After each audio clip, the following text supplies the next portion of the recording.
Bonjour ou bonsoir, selon l'heure à laquelle vous nous regardez. Je suis votre chroniqueur audio et animateur de podcast à l'ODJ Média. Je suis chargé de vous lire aujourd'hui, avec une fidélité totale et absolue, le témoignage poignant recueilli par le docteur Anouar Cherkaoui. Nous plongeons dans le quotidien d'un combat invisible, celui de l'hémophilie, où chaque instant est une négociation avec le risque. Le titre de cette chronique est « Abdelatif, vivre avec l'hémorragie qui peut surgir à n'importe quel moment ». Abdelatif vit avec une épée de Damoclès au-dessus de la tête. Il lui a donné un nom, presque clinique, presque banal à force d'être répété, l'hémorragie spontanée.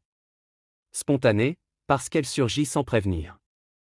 Spontanée, parce qu'elle ne demande ni chute, ni choc, ni imprudence. Spontanée, donc injuste. Chez lui, chaque journée commence avec une vigilance silencieuse.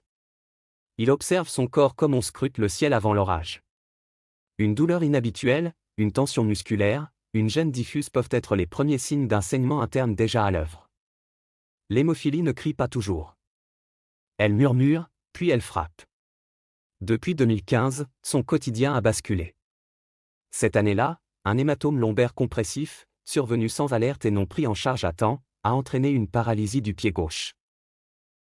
L'auteur ajoute que le stépage s'est installé, rendant la marche incertaine, fatigante, dangereuse. Le corps, pour avancer, a compensé. Et en compensant, il s'est usé. Le genou droit a cédé sous l'effort, provoquant une gonarthrose douloureuse et un flessum handicapant.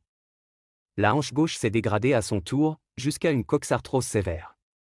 À cela se sont ajoutées des douleurs neuropathiques persistantes, électriques, liées à une hernie discale. Marcher est devenu un acte réfléchi, calculé, jamais anodin. Puis, ces derniers jours, une douleur nouvelle est apparue sur la face antérieure de la jambe gauche. Abdelatif a d'abord pensé à une énième manifestation de ses douleurs sciatiques. Le corps a appris à banaliser l'alerte. Mais sous la douche, le miroir a dit autre chose. Une large ecchymose, étendue, insidieuse, s'étirait de la cuisse jusqu'au mollet. Le signe visible d'une hémorragie interne déjà installée.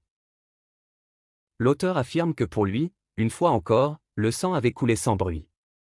Cette scène résume à elle seule la vie d'un patient hémophile marocain privé de l'essentiel, le traitement préventif disponible à domicile. Car l'enjeu n'est pas seulement de traiter l'hémorragie quand elle éclate. L'enjeu est de l'empêcher de survenir, ou de l'arrêter immédiatement, avant qu'elle ne laisse des séquelles irréversibles. La prophylaxie n'est pas un luxe. Elle est une assurance-vie. Elle permet aux patients d'anticiper, de se traiter à temps, de ne pas attendre que la douleur devienne visible, que le handicap s'installe, que le corps paie une fois de plus le prix du retard.